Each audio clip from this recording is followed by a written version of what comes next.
ওই ঘটনার পূর্বে যখন আবু সাইদকে যেদিন মেরে ফেলা হয়, ঠিক ওই দিন আমরা সিদ্ধান্ত নেই যে আমরা কোনো ধরনের সংলাপে আমরা যাব না। আমাদের বাসার একটা হচ্ছে টিম পাঠানো হয়েছে, আর আমার বাসাটা হচ্ছে আমার বাসায় মা একা থাকেন আর বোন ছিল বাসায়। তা আমাদেরকে বলা হচ্ছিল যে অন্তত 1 মিনিট দেখা করতে হবে। তা আমাদেরকে বারবার বলা হচ্ছে যে বিদেশে, এবং আমাদেরকে বলা হচ্ছে যে দেখো তোমরা যদি সেটেলমেন্টে আসো, তোমাদের যে কেরিয়ার ওই কেরিয়ার হচ্ছে আমরা সেটেল করে দিই, তোমাদের বিদেশে বলো দেশে বলো যাই বলো না কেন। এবং ওনারা আমাদেরকে বলছিলেন এই ভদ্রলোকের কেরিয়ার অলরেডি সেটেল। কিন্তু 5 আগস্টের পূর্বে মিডিয়াটা কেমন ছিল, আমাদেরকে একটা সময়ে মিডিয়াতে উপস্থাপন করা হয় যে আমরা 3 জন মন্ত্রীদের সাথে আলোচনা করতে গিয়েছি, যে উপস্থাপন করা হয় যে আমরা আলোচনা করতে গিয়েছি এবং শাটডাউন কর্মসূচি আমরা প্রত্যাহার করেছি।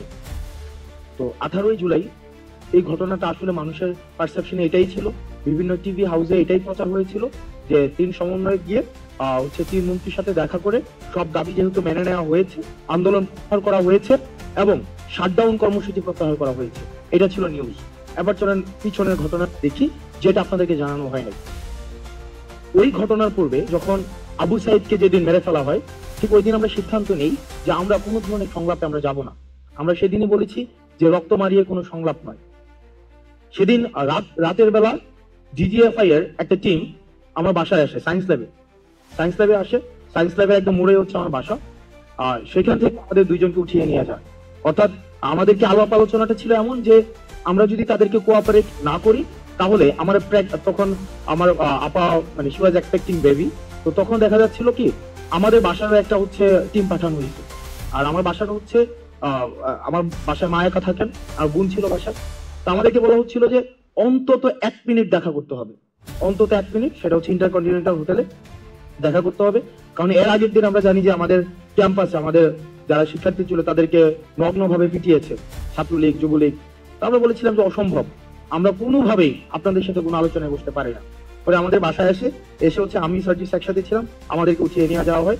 এবং এখনো পর্যন্ত আপনারা যারা জার্নালিস্ট আছেন আপনারা খোঁজ নিতে পারেন, সেটা হচ্ছে আমাদেরকে সরাসরি হচ্ছে এই যে যমুনা পদ্মাতে নিয়ে যাওয়া হয়। আমরা পদ্মাতে যাই, সাথে সাথেই 3 জন মন্ত্রী হচ্ছে পদ্মাতে প্রবেশ করেন।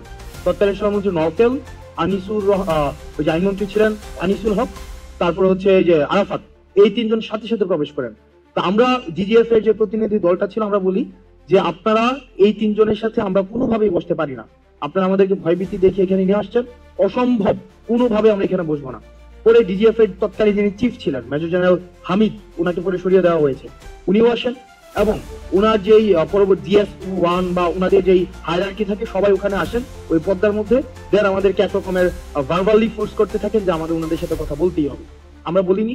পরে হচ্ছে ওনারা আমাদেরকে যেহেতু কনভিন্স করতে পারছে না, পরে ওই 3 মন্ত্রীকে 30 মিনিটসের মধ্যে বলে যে ওরা বসবে না। পরে আমাদের সামনে দিয়ে আবার হচ্ছে ওনারা চলে যান। আমরা ওনাদের এন্ট্রেন্সটাও দেখি, এক্সিটটাও দেখি, মানে আমরা 2 জন কোনোভাবেই কনভিন্স হই না।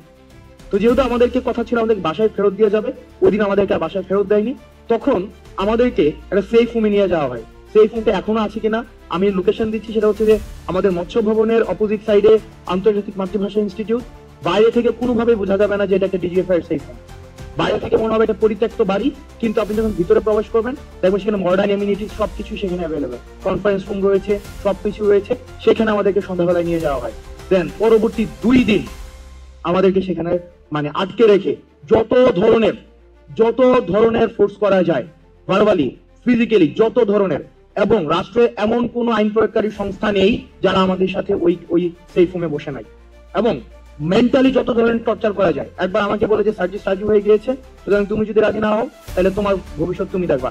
এবং আমরা সেখানে মিডিয়ার ভূমিকাতে পড়ে আসছি। আজকে আমরা মিডিয়াকে দেখছি সব জায়গায়। আমি মিডিয়ার উপরে প্রচন্ড পরিমাণ ক্ষুব্ধ, ওই মিডিয়ার প্রতি আমার ক্ষুব্ধতার জায়গাটা কোথায় সেটা আমি একটু পরে বলছি। এবং সেখানে হচ্ছে আমাদেরকে কেরিয়ার সেটেল করে দেওয়ার কথা হয় যে দেখো এখানে যে প্রত্যেকটা মানুষ মারা যাচ্ছে সবগুলোর দায়ভার কিন্তু তোমাদেরকে নিতে হবে, সবগুলোর দায়ভার।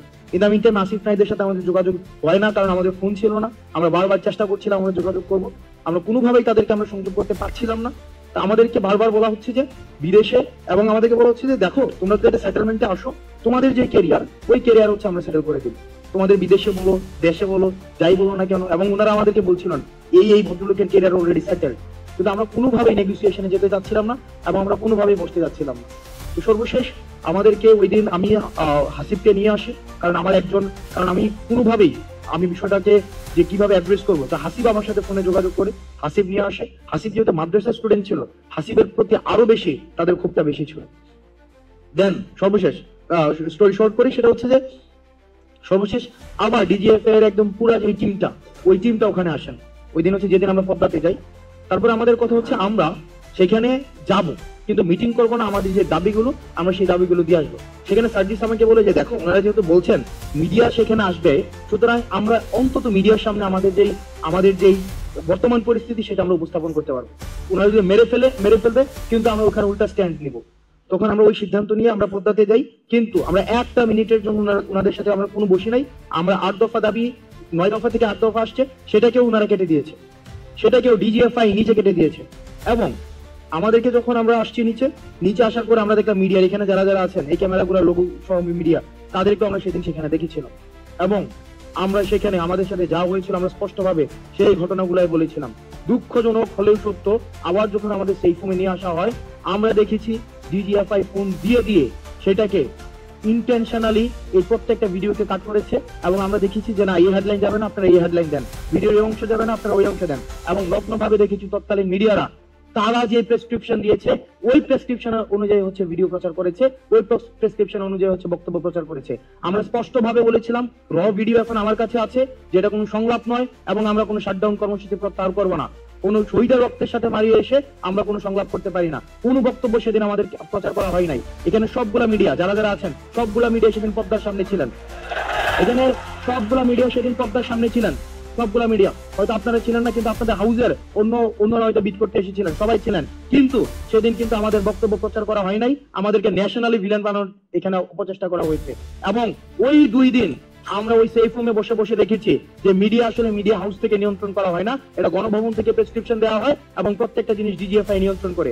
এবং 2 মিনিটের নোটিশে হেডলাইন গুলো পরিবর্তন করে দেওয়া হয়। যদি কোনো হেডলাইন পছন্দ না হয়, ওই মিডিয়াকে ফোন দেওয়া হয় যে এই হেডলাইনটা এমন হবে না, ওই হেডলাইনটা এমন হবে, সাথে সাথে দেখেছি সেটাকে চেঞ্জ করতে। যে আমি আজকে একটু অ্যাড করতে চাই যে এই বাংলাদেশে 24 পরবর্তী বাংলাদেশে মিডিয়ার ভূমিকাটা আমি আসলে কেমন দেখতে চাই। আমরা 24 পরবর্তী বাংলাদেশে আমরা দেখেছি যে মিডিয়া যখন প্রশ্ন করে, গণমাধ্যম যখন প্রশ্ন করে, প্রত্যেকটা প্রশ্নের একটা বিনিময় মূল্য থাকতো। আমরা যখন দেখেছি যে প্রধানমন্ত্রীকে প্রশ্ন করা হতো, এই প্রশ্নের মধ্য দিয়েই কিন্তু পূর্বাচলের একটি ফ্লাড নিশ্চিত হওয়ার একটা সম্ভাবনা থাকতো, অথবা এই প্রশ্নের মধ্য দিয়েই কিন্তু ইউএসএ তে প্রধানমন্ত্রীর সফর সঙ্গী হওয়ার একটু হয়তো দরজা উন্মুক্ত হতো। অর্থাৎ এই যে বিনিময় মূল্যের যে জায়গাটি, সেটি কিন্তু গণমাধ্যম কর্মীদের মধ্যে ছিল। এটি কালেকটিভ যে প্রচারণা, একটি বিমর্ষ ভূগোল চোখের মতো যে তুষণের যে একটি স্থূল মন মানসিকতা পুরো মিডিয়ার ছিল। আমি আপনাদের কাছে আমার প্রত্যাশা থাকবে 24 পরবর্তী বাংলাদেশে আপনারা গণভবন মুখী আর হবেন না, আপনারা হচ্ছে জনগণ মুখী হন। আর মনে রাখবেন, সরকার যেটা শুনতে চায় সেটা প্রচার করা হচ্ছে প্রেস রিলিজ, আর সরকার যেটা শুনতে চায় না সেটা প্রচার করাই হচ্ছে নিউজ। এখন আমরা দেখেছি গত 16 বছরে এই যে মিডিয়াগুলো কালেকটিভ ভাবে কেউ সাধু না এখানে। আমি এই যে লোগোগুলা দেখি, এই লোগোগুলাকে আমি সেদিন ডিজিএফ অফিসে দেখেছি। আমি পুরা যে প্রত্যেকটা জায়গায় আমি এই লোগোওয়ালা সাংবাদিকদের কিন্তু দেখেছি। সুতরাং আমি আমার জায়গা থেকে আমি খুব বেশি হোপফুল হইতে এখনো পর্যন্ত পারি না, আমি খুবই স্কেপটিক। সেই জায়গা থেকে আমি আপনাদের কাছে প্রত্যাশা করব যে 24 পরবর্তী বাংলাদেশে আপনারা ফ্যাক্টকে তুলে ধরুন। তুষণের যে সাংবাদিকতা, এই তুষণের সাংবাদিকতা করার প্রয়োজন নাই, ক্ষমতামুখী সাংবাদিকতা করার প্রয়োজন নাই। আপনারা মানুষ যেটা সরকার শুনতে চায় না সেই জিনিসগুলো হচ্ছে তুলে ধরুন।